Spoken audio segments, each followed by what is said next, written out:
últimos años se han hecho esfuerzos importantes para la erradicación de esta parasitosis. Se han mantenido estrategias de prevención desde la óptica de atacar y combatir el parásito una vez que se encuentra en el hospedero. Todas estas iniciativas de control han logrado disminuir notablemente los casos informados de malaria, a tal punto que actualmente hay zonas en el país donde no se han reportado casos en los últimos 5 años. Es por esto que en este video se analizarán las generalidades de la enfermedad, su epidemiología, tratamiento, diagnóstico y acciones que se han tomado para su erradicación.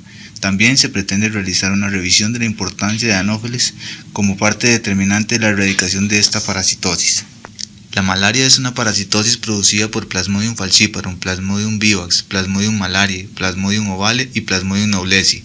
Es transmitida mediante la picadura del mosquito Anopheles. Sin embargo, según el Ministerio de Salud 2015, se ha informado transmisiones mediante trasplantes de órganos materno-fetal, transfusiones sanguíneas y pinchazos accidentales con aguja de un infectado.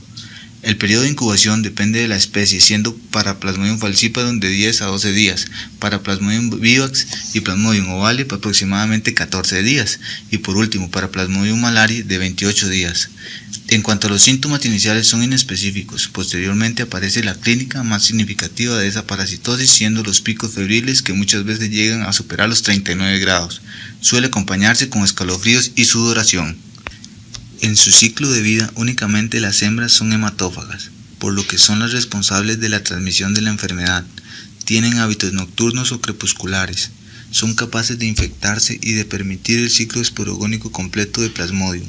Cuando el mosquito pica a una persona infectada, los parásitos se multiplican por esporogonía en el tubo digestivo y se desarrollan en glándulas salivares.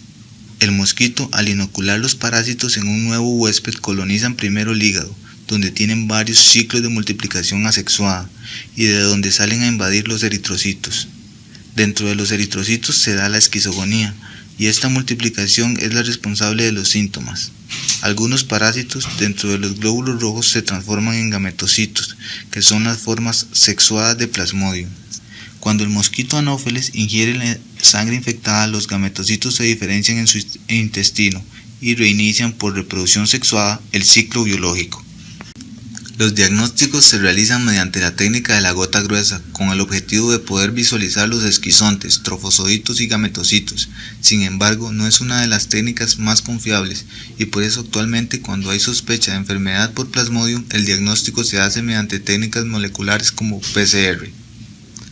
En cuanto al tratamiento, para Plasmodium vivax, Plasmodium falciparum y Plasmodium malariae, es generalmente una combinación de cloroquina y primaquina durante 14 días, siempre y cuando no se trate de una cepa resistente a la cloroquina. La malaria o paludismo es una parasitosis humana de gran importancia por su alta morbimortalidad debido a las complicaciones que presenta el parásito a su hospedero. En Costa Rica se ha presentado con características de endemia desde 1990, estableciéndose la transmisión en amplias regiones de la vertiente atlántica principalmente y propagándose a otras regiones del país. Dentro de las medidas preventivas y de control para malaria destacan vigilancia epidemiológica, vigilancia basada en laboratorio, comunicación, participación social, atención médica y manejo del ambiente. La globalización en estos tiempos ha llevado a que la movilización de personas sea un aspecto que a la hora de atacar el problema de malaria sea de importancia. La entrada de personas que llegan a trabajar, pasear o en busca de una mejor vida son elementos que aumentan la posibilidad de que, aunque estos se informen como casos importados, los residentes en Costa Rica puedan infectarse y comenzar a dar casos autóctonos o asintomáticos. La gran diversidad existente de especies de mosquitos transmisores de la malaria, junto con sus hábitos de alimentación relacionados al humano y su tiempo de vida, son los atributos biológicos más importantes de las poblaciones que participan en la transmisión de esta enfermedad, y su manejo representa una herramienta clave en las campañas de vigilancia y control. A continuación se describirán las principales características de los diferentes estadios de Anopheles. Huevo. Son puestos individualmente en la superficie del agua y son mantenidos a flote por estructuras conocidas como flotadores. Como en la mayoría de los anofelinos, la eclosión de los huevos ocurre en 2 o 3 días a temperaturas que oscilan entre los 25 a 30 grados Celsius. Resisten la desecación por pocas horas. Larva. Se caracterizan por su posición de reposo en forma paralela a la superficie del agua y por la ausencia del sifón respiratorio. Dependiendo de la disponibilidad de alimentos, la temperatura y la especie, el desarrollo larval requiere en promedio de 5 a 7 días. Pupa. Es la fase que precede al adulto. No se alimenta, se encuentra normalmente sobre la superficie del agua, su movimiento es casi nulo. Poseen trompetas respiratorias cortas de forma cónica con hendidura corta. Adulto. Los representantes del género Anopheles se identifican cuando están en reposo o alimentándose, debido a que sus cuerpos adoptan una posición formando un ángulo de 30 grados o más en relación a la superficie, mientras que los cuerpos de los otros géneros se mantienen casi paralelos a la misma. Las hembras de Anopheles se alimentan de la sangre de una gran variedad de animales, dependiendo de la preferencia de hospedero por la especie y disponibilidad del mismo. En general, se alimentan en las primeras horas del atardecer y durante la noche en particular de un solo hospedero. También pueden alimentarse durante el día si son perturbados en sus sitios de reposo. Se ha considerado que la especie Anopheles albimanus es más zoofílica que antropofílica y más exofílica que endofílica. En el caso de los vectores de malaria, las hembras reposan primero sobre las paredes u otras superficies de las casas, debido a que la obtención de sangre humana ocurre principalmente durante la noche. Otras especies reposan solo por algunos minutos dentro de las casas o van directamente a reposar en refugios naturales. Algunos factores que influyen en la dispersión son las características de la especie, topografía, dirección y velocidad del viento, densidad de mosquitos, disponibilidad de hospederos y tamaño de los sitios de reproducción. El objetivo principal es lograr reducir el contacto mosquito-humano, eliminando e interrumpiendo la transmisión de un determinado patógeno al matar el insecto, condicionado a un daño mínimo al ambiente y a la salud humana. Vigilancia de actividades para la modificación o alteración de factores ambientales, con el propósito de prevenir o disminuir al mínimo la propagación del vector y disminuir el contacto entre hombre, vector y agente patógeno.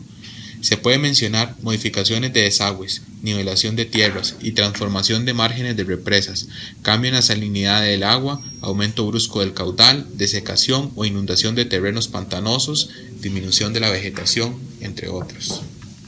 Los métodos que se han utilizado incluyen una variedad de compuestos químicos como los del grupo de los clorados, fosforados, carbamatos, piretroides sintéticos y los reguladores de crecimiento.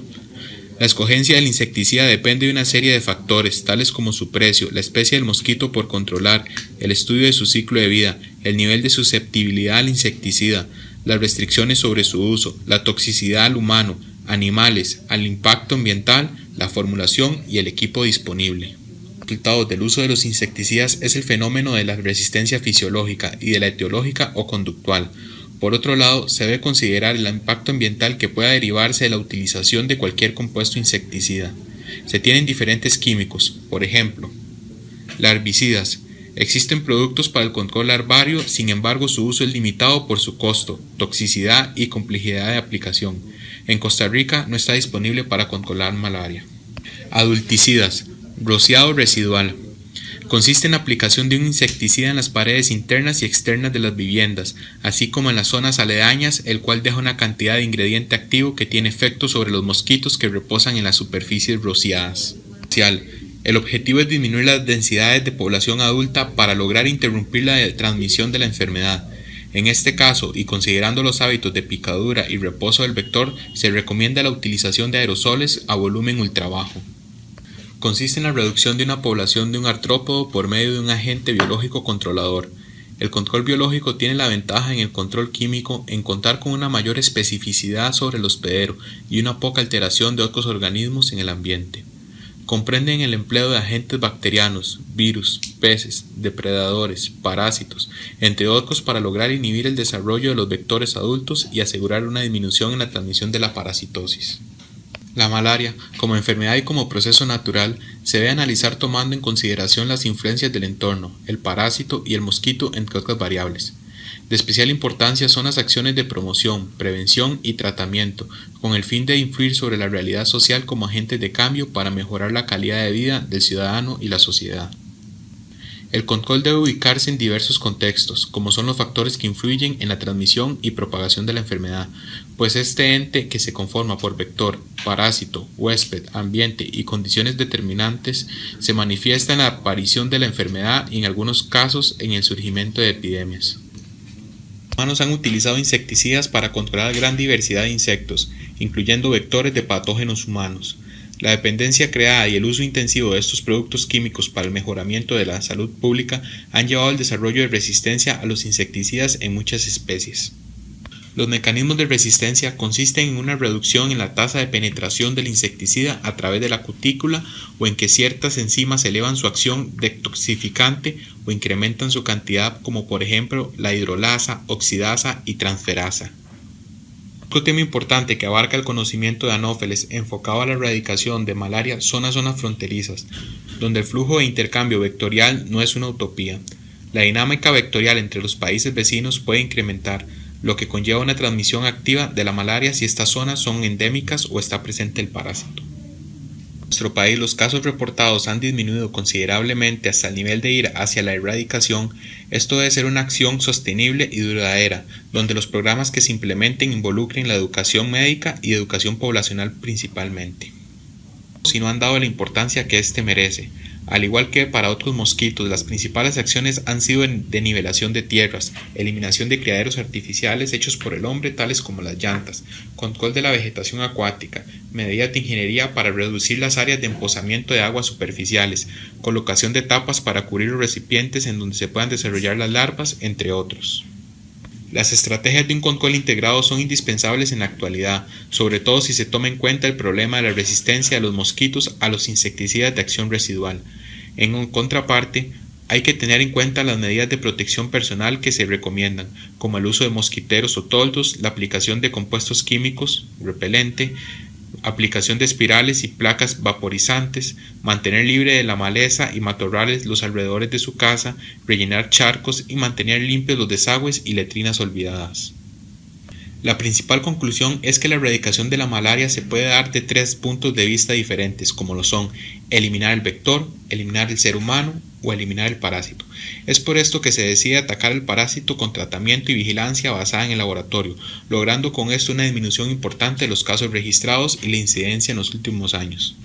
Al no poderse atacar el vector, se opta por un manejo integrado de este, donde con recomendaciones ya mencionadas, fumigaciones, capacitación de técnicos en entomología, contratación de entomólogos clínicos, intercambio de datos con otros países y constante registro epidemiológico son necesarios para seguir la línea de trabajo que actualmente se tiene. Erradicar la malaria es imposible. Además, esto podría suponer un desequilibrio en la ecología del medio ambiente, donde una especie cumple un rol y su eliminación podría tener un impacto aún no imaginado ni cuantificado.